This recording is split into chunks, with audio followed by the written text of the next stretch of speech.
ભાવનગરમાં સોમવારથી એટલે કે આવતીકાલથી 3 દિવસનો વીજકાપ રહેશે।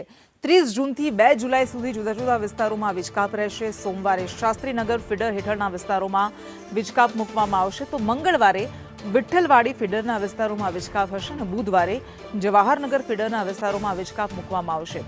સવારે 6 વાગ્યાથી લઈને 11 વાગ્યા સુધી, સવારના 11 વાગ્યા સુધી વીજકાપ રહેશે। 3 દિવસ 5-5 કલાક સુધી વીજકાપ રહેશે। વધુ વિગત સાથે સંવાદદાતા મયુર દવે આપણી સાથે જોડાયા છે। મયુર, 3 દિવસ વીજકાપને કારણે લોકોને થોડી હેરાનગતિ પડી શકે છે, શું વધુ વિગત? ક્રિષ્ના, ચોક્કસથી વાત કરીએ તો ભાવનગર શહેરમાં સોમવારથી 3 દિવસનો વીજકાપ છે તે લગાવવામાં આવ્યો છે। 30 જૂનથી 2 જુલાઈ સુધી, સોમવારથી બુધવાર સુધી શહેરના અલગ અલગ વિસ્તારોમાં છે તે વીજકાપ મૂકવામાં આવ્યો છે। સોમવારના દિવસની વાત કરીએ તો સોમવારના રોજ શાસ્ત્રીનગર ફીડરના વિસ્તારો જે છે તેમાં વીજકાપ લગાવવામાં આવ્યો છે। આ ઉપરાંત મંગળવારના રોજ વિઠ્ઠલવાડી વિસ્તારના જે વિઠ્ઠલવાડીનું જે ફીડર આવેલું છે તે વિસ્તારોમાં વીજકાપ રાખવામાં આવ્યો છે।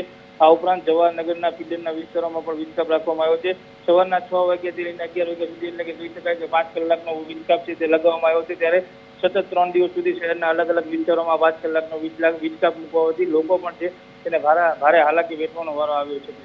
જી બિલકુલ, આભાર આપનો।